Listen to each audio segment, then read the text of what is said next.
life was great here. There was plenty to do.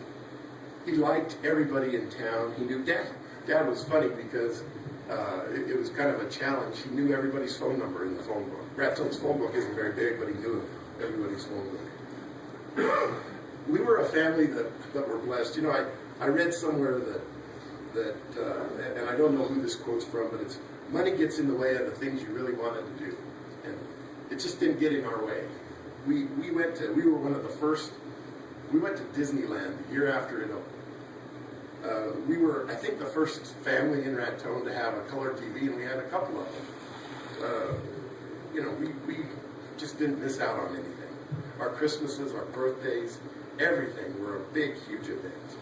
Not only by my mom, but by aunts and everything. It was a big celebration. And one of the things that kind of defines us, and it's so funny now because looking at our lives, and our children's lives, and their children's lives, one of the things that defines a lot of us is that we always question authority. And if authority is wrong, you know, or if it's unjust, then we tend to oppose it. And this makes it very difficult. It encourages kind of, I think, free thinking and intelligence, but it makes it difficult to raise us. And you can simply ask my wife, my beautiful wife, with our daughters. She's very, very independent. But my wonderful mom understood this and kind of overcame it with love. And we were kind of, she was our general and we were her soldiers, but we loved doing that. Our home, we had a house on 6th Street. Back in those days, it was always clean, immaculate. It was always neat. Everything was organized. She had things that are issued nowadays that help you in household chores that we had back then, that just simply made it nice to keep the house clean and easier. And with 4 kids, she had to have that. But the other thing that's kind of a tribute to her father is we had beautiful flowers, especially in the back. She had roses going along the back walls that just always bloomed, always were well taken care of. I mean, they knew they were with someone they really loved. And so our house was well organized, clean, beautiful, and wonderful. Our daily routine, we'd have to, it really started the night before. We'd have to lay out our clothes. The night before, we were in bed by 8 or 8:30, I don't know which. I think the older ones got 8:30, we got 8, although Richard hated this. He hated to be in bed early. And as you can imagine, he found ways to overcome this. He was like the Steve McQueen of our household. And he arranged the mirrors and the pictures in a way so that he could sneak up and watch Johnny Carson at night. We'd be awake by 6, by 6:30 or 6 if we were serving mass. Brush our teeth. Our meals had to be eaten together. Breakfast was always eaten together. Lunch was always, if we could, on summers. And dinners were always eaten together. Off to school. Once home, if we didn't have piano practice or a sport to go to, we had chores to do. Then dinner, a little bit of TV, not really much, and then we'd brush our teeth. You know, Mom was just this magnificently in charge of all of us.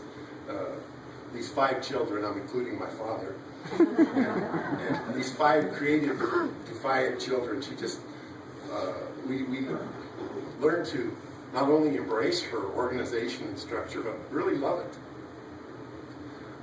The weekend, though, and summers were kind of for my aunts.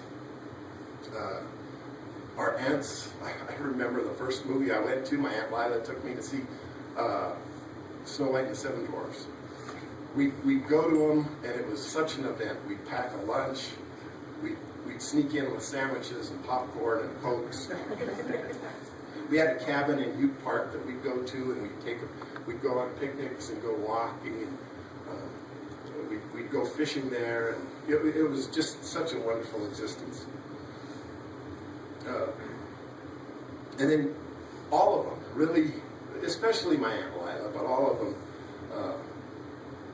would kind of help and take place in supervising our education. The first book we were ever read, or I was ever read, was always Black Beauty, which I was there. Now, one of the things, if you look at Richard and me, if you were analyzing Richard back then, you'd say, he might even, in today's standards, he might even be a little autistic. He could sit for hours. He loved to be talked to and listened to and read to. Although it was frustrating, so he learned to read very young, excuse me. And he could put together models. He'd sit there and do things very intricately. And Lila, as I said, knew the details of every event in history. And Richard would ask these probing questions, even as a young boy. And he'd say, you know, well, why did this happen? And why did the war between the states take place? And what would have happened had that not happened? And who was in charge here? And things. And Lila just would really enjoy this and talk to him. If you looked at me, on the other hand, I probably had what now was maybe ADHD. I could not stand. I loved my Aunt Lila.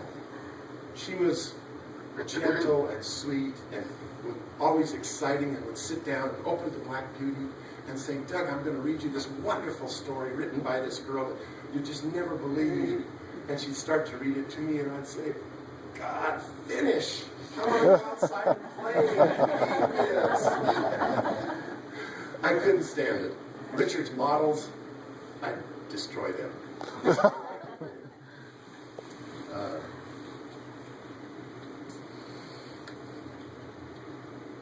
So eventually everybody saw this. They knew that on the one hand, Richard loved reading. Richard was like a sponge, and he especially loved military history. And he had probably the greatest history teacher in our Interactones ever had, as his private tutor. And so they focused on him, and their approach was, they didn't kind of throw me to the wayside. They said, Richard, we know Doug looks up to you and idolizes you, so we're going to give you everything, and somehow you find a way to bring him up. and it worked. Now, Dad also loved things and was a sponge, but you know, Dad was, like I said, interested in baseball and things like that. They think, what would happen if we had a bright, intelligent kid that really was interested in all this stuff and really liked all this stuff and was more concerned about history rather than baseball, or the Constitution rather than the NFL. And man, they got that with Richard. They got a kid that was extremely bright and could soak this stuff up and was really interested in what Lila was saying. And wow, it was great.